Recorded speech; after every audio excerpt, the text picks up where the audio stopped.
I'm not gonna bother fixing that. Alright.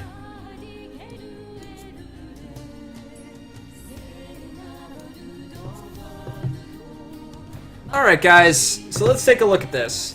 As you guys can see, we skipped Bot and Kaedos for a bit because I was having issues with the emulator and I wasn't quite able to stream it. I have been in the process of getting all the pieces I need to be able to do that, so that should be good to go by this week.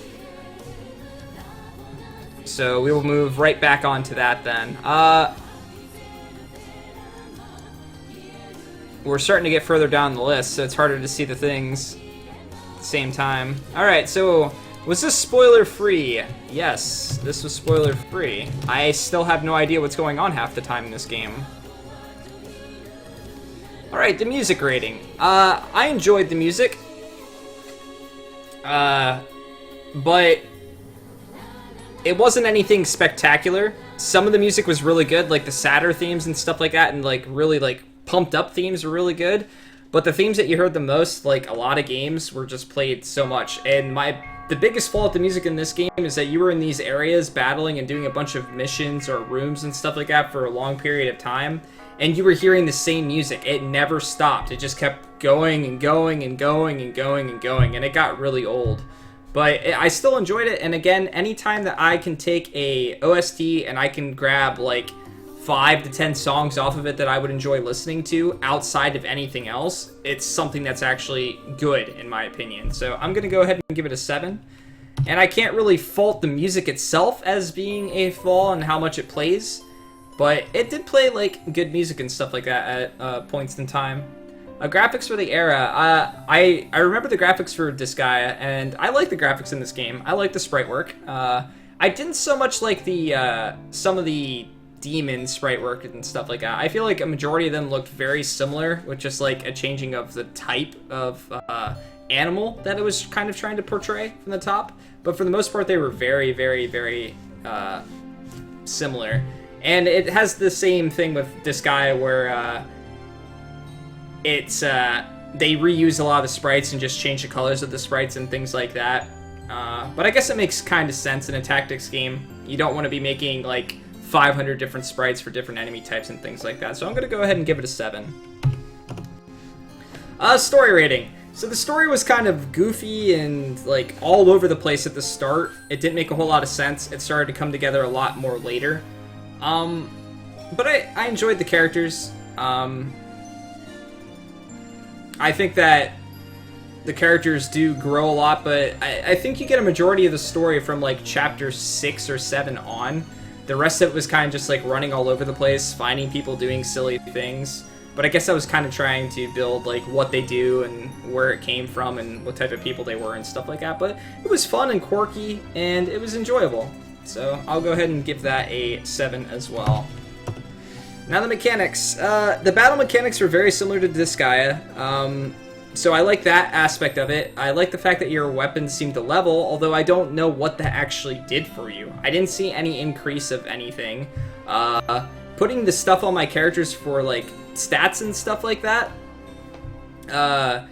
I saw a point of trying to do it at the start, but I didn't actually like realize any type of progression from it. It could have been why I was learning those other abilities like Tiny Crit and all that other type of stuff. It's completely possible, but I don't know. I have no clue. It was never explained, and even though I tried to use it and stuff like that, I'm not sure if I ever really did anything with it. So this totally sounds like Disgaea music, by the way. But I'd say that for the most part it was Disgaea, but Disgaea was definitely better.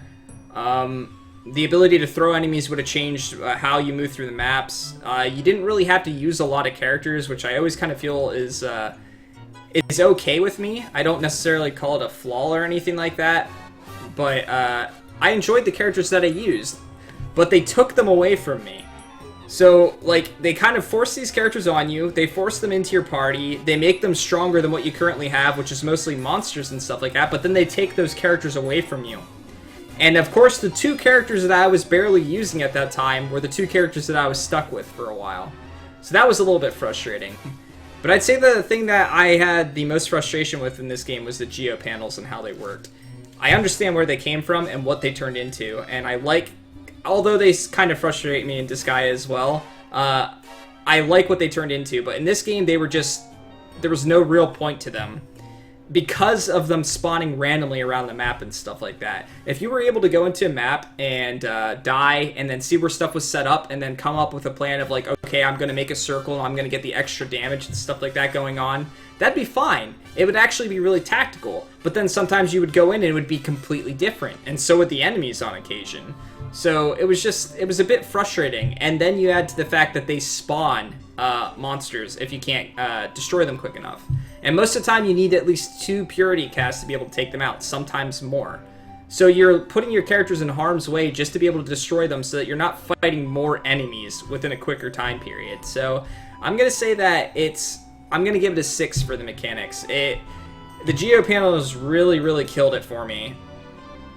I enjoyed the battle system other than that. I liked the ability to run through the map and stuff like that and talk to characters. I kind of enjoyed that a little bit more than the Disgaea layout where you're in the same area running around and just talking to stuff and things like that. It kind of just felt like it was a quirky hub world where you didn't really do anything. But this kind of tried to incorporate towns a little bit and places to explore, so it was interesting, and I like that.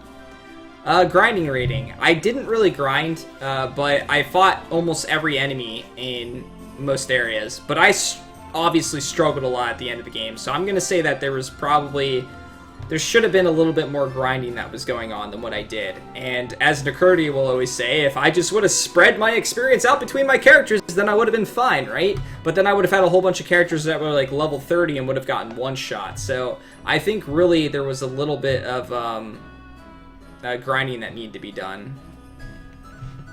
I forgot about enemies and what? Talking about enemies when it came to mechanics? I'll give that a 7. The enemies were just like Disgaea enemies, really. I mean, they were quirky and cute and things like that. They were reused a lot. The bosses themselves were things that I thought were a little bit silly and how they looked. But as for, like, fighting them and things like that, it's very similar to how I felt about Disgaea. You just kind of went up, and if you had strong characters, you'd go up, deal as much damage as you can, kind of run away, kite them back, do whatever you can do, and kill all the fodder before you get to the boss if you can. Which was a lot harder to do in this game than it is in the Disgaea games. Well, I've only played one, so I can only attest to that, really. So overall, I'm going to give this game a 7. I enjoyed it. The geo panels did kill some of the battles for me. That final dungeon of the game as well was overly frustrating and boring. And forcing you to go through a whole bunch of areas and making it pointless to kill enemies was really silly, in my opinion. But anyway, let's see what you guys rated this, and then we'll get over to the raffle. So I'll give you guys another like 30 seconds or so. If you did not already vote, if you don't mind, take the opportunity here. Give it a vote, even if you've only been here for a little bit, even if you only saw a little bit. I'd really appreciate it. In the meantime, I'll do some math.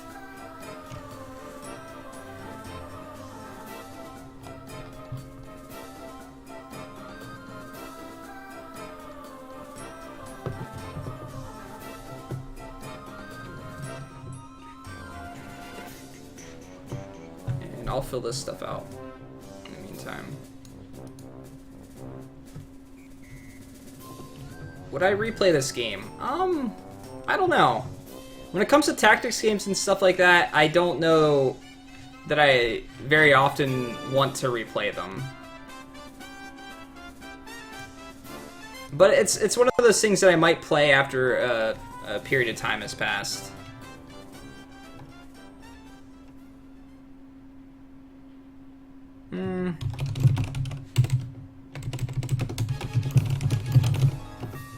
Alright, when did we beat this? 6th of August. And it took us 21 hours, 1 minute, and 31 seconds. Alright. Alright guys, let's see what we got here.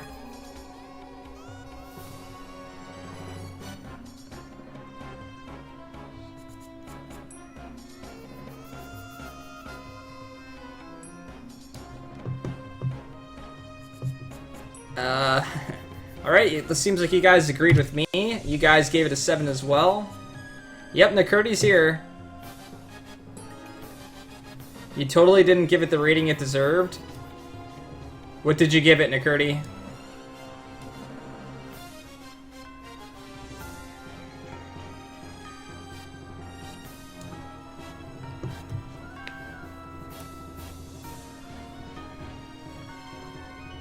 There's another one?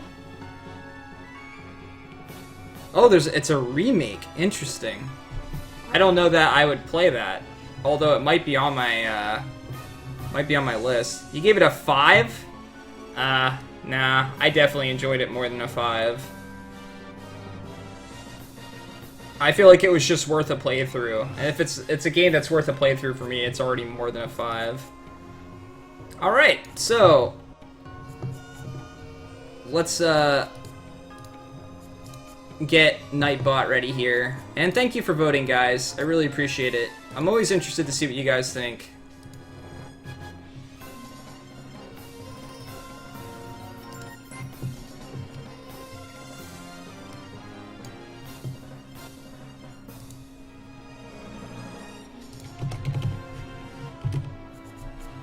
Alright, guys. It is raffle time.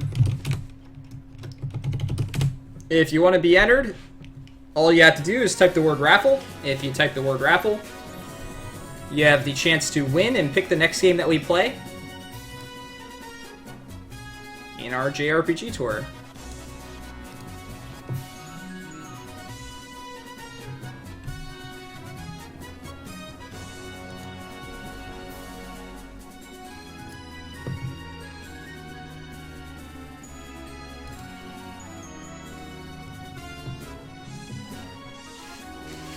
And now Nightbot's not in here, but we'll make sure. Falafel.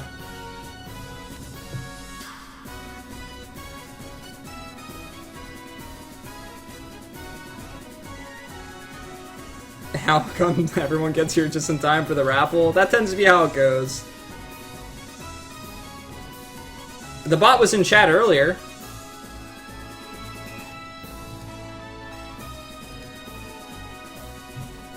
Well, no, I just always check, but the one time I checked and it wasn't in there as a user eligible of winning, it won.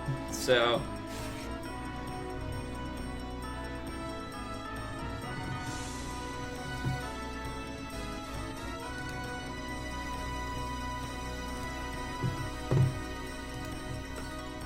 Raffle Star Online.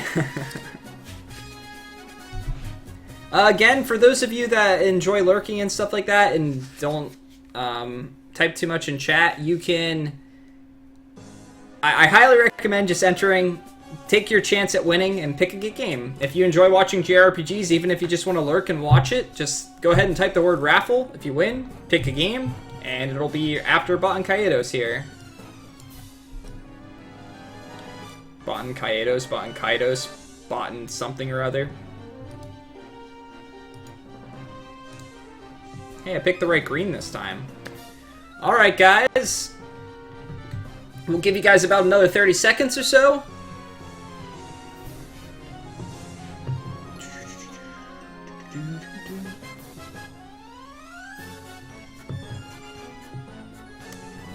Yep.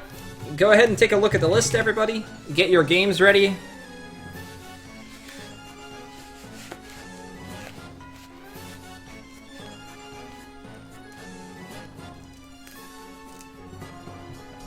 Oh man, my head hurts so much. Alright guys, good luck everyone.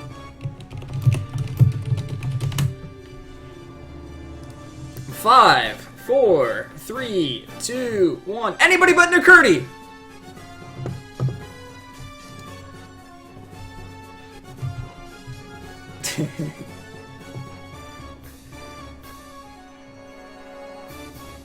Well, there you go, buddy Jesus.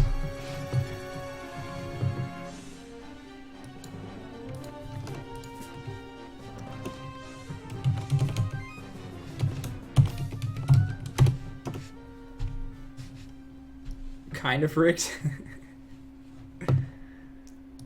definitely a little rigged.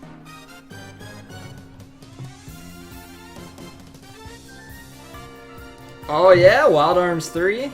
Alright.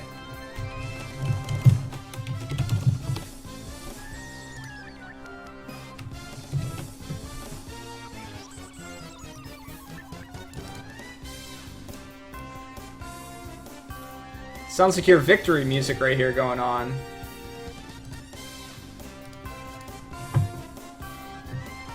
Alright, we can go ahead and change this to gold here. So we should be good to go with this soon. That looks weird, but it's whatever.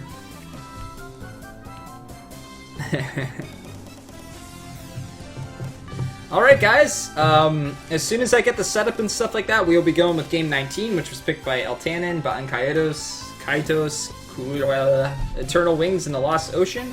And then after that will be Wild Arms 3.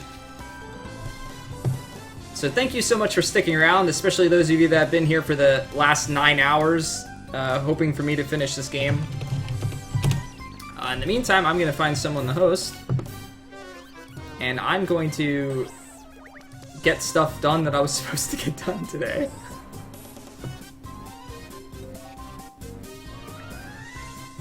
Alright. Wild Arms 3 is really good. Well, that's good. I've never actually beaten one. I do own one.